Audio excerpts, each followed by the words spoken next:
The Lord be with you. If this story doesn't touch your heart, please call me and make an appointment. We need to talk. Because I drive the night shift, my cab often becomes a moving confessional. Passengers climb in, sit behind me in total anonymity, and tell me all about their lives. I encounter people whose lives amaze me. Some ennoble me. Some make me laugh, and sometimes make me weep. However, none touch me more than a woman I picked up late one August night.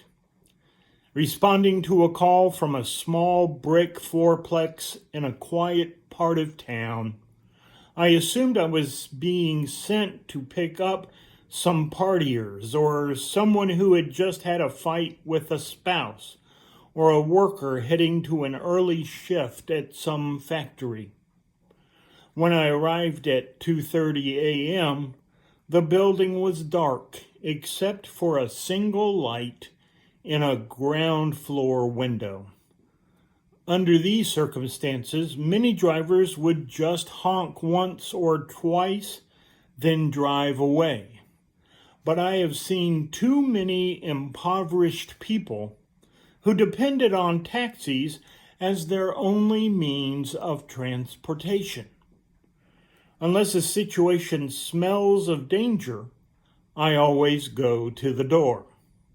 So I walked to the door and knocked twice.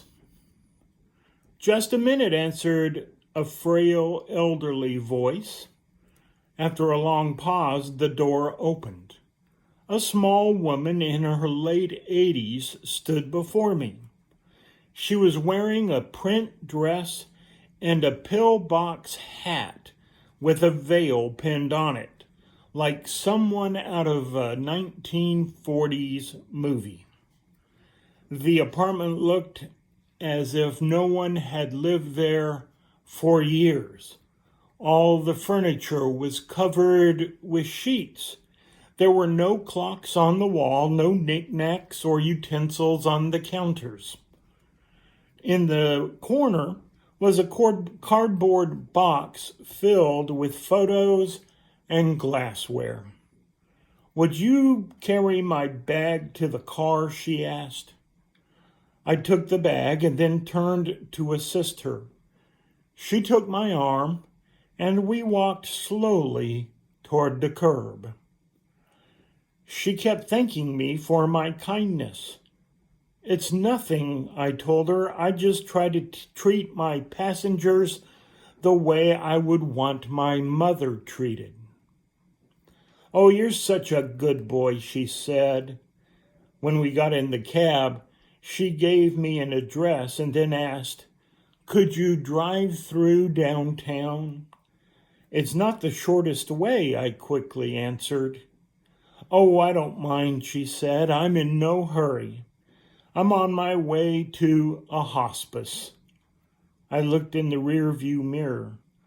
Her eyes were glistening. "I don't have any family left," she continued. "The doctor says I don't have very long." I quietly reached over and shut off the meter. "What route would you like me to take?" I asked. For the next 2 hours, we drove through the city. She showed me the building where she had once worked as an elevator operator. We drove through the neighborhood where she and her husband had lived when they were newlyweds. She had me pull up in front of a furniture warehouse that had once been a ballroom where she had gone dancing as a girl. Sometimes she'd ask me to slow in front of a particular building or corner and would sit staring into the darkness, saying nothing. As the first hint of the sun creased the horizon, she suddenly said, "I'm tired. Let's go now." We drove in silence to the address she had given me. 2 orderlies came out to the cab as soon as we pulled up. They must have been expecting her.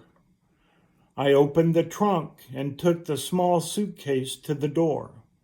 The woman was already seated in a wheelchair. "How much do I owe you?" she asked, reaching into her purse. "Nothing," I replied. "You have to make a living," she answered.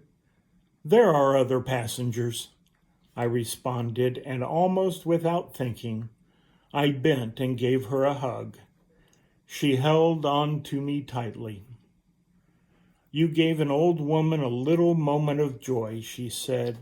"Thank you." I squeezed her hand, then walked into the dim morning light. Behind me, a door shut. It was the sound of the closing of a life. I didn't pick up any more passengers that shift. I drove aimlessly, lost in thought.